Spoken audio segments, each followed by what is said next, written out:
ایک واقعہ آتا ہے کہ ایک دفعہ رسول اللہ صلی اللہ علیہ وسلم کی محفل میں بیٹھے ہوئے تھے. ایک شخص آیا اور اس نے رسول اللہ سے سوال کیا.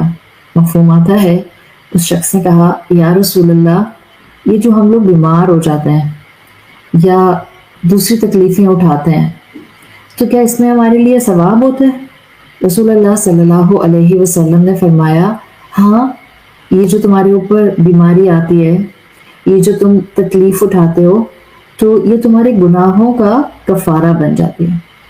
حضرت ابی بن کعب رضی اللہ عنہ نے رسول اللہ صلی اللہ علیہ وسلم سے پوچھا، ان اٹینڈڈ نہیں بیٹھے ہوئے تھے کہ اب مجھ سے تھوڑی بات کر رہے ہیں، وہ تو سامنے والے سے بات کر رہے ہیں، میں تو ذرا بزی ہو جاؤں اپنی ایکٹیویٹیز میں اور چٹ چیٹ میں. نہیں، جب رسول اللہ صلی اللہ علیہ وسلم سے کوئی بھی صحابی بات کرتا تھا تو باقی سارے صحابہ الرٹ ہو کر سیکھا کرتے تھے، اس لیے کہ وہ رسول اللہ کی محفل میں آتے کیوں تھے؟ ان کی نیت بہت صاف تھی.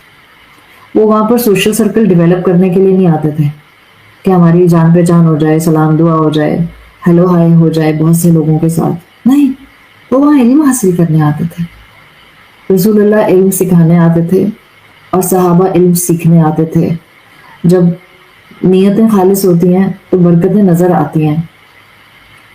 And it was way too visible in this محفل. تو ابی ابن کعب نے پوچھا یا رسول اللہ، کیا معمولی تکلیفیں بھی گناہ کا کفارہ ہو جاتی ہیں؟ آپ صلی اللہ علیہ وسلم نے فرمایا چھوٹی چھوٹی تکلیفیں کیا، مسلمان کو تو ایک کانٹا بھی چبھ جائے تو وہ اس کے گناہ کا کفارہ بن جاتا ہے. آپ نے حدیث سنی ہے، متفق علیہ ہے، صحیح بخاری اور صحیح مسلم میں آتی ہے.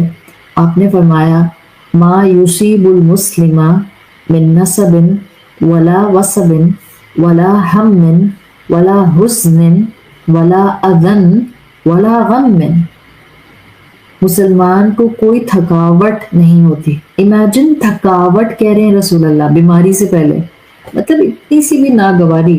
تھکاوٹ میں انسان کو تھوڑی سی چڑچڑاہٹ جو آتی ہے، ناگواری جو آتی ہے، ذرا سا آپ کے اندر جو سستی اور کاہلی آتی ہے، من نصب، رسول اللہ کہہ رہے ہیں مسلمان پر کوئی تھکاوٹ نہیں آتی، کوئی پریشانی نہیں آتی، کوئی غم نہیں آتا، کوئی اداسی نہیں آتی، کوئی تکلیف نہیں آتی، کوئی بڑی پرابلم نہیں آتی. حتی الشوکۃ یشاکھها، یہاں تک کہ اگر اس کو کانٹا بھی چبھ جائے، الا کفر اللہ بہا من خطایاہ، اللہ اس کی خطاؤں کو معاف کرنے کا ان سب تکلیفوں کو ذریعہ بنا دیتا ہے.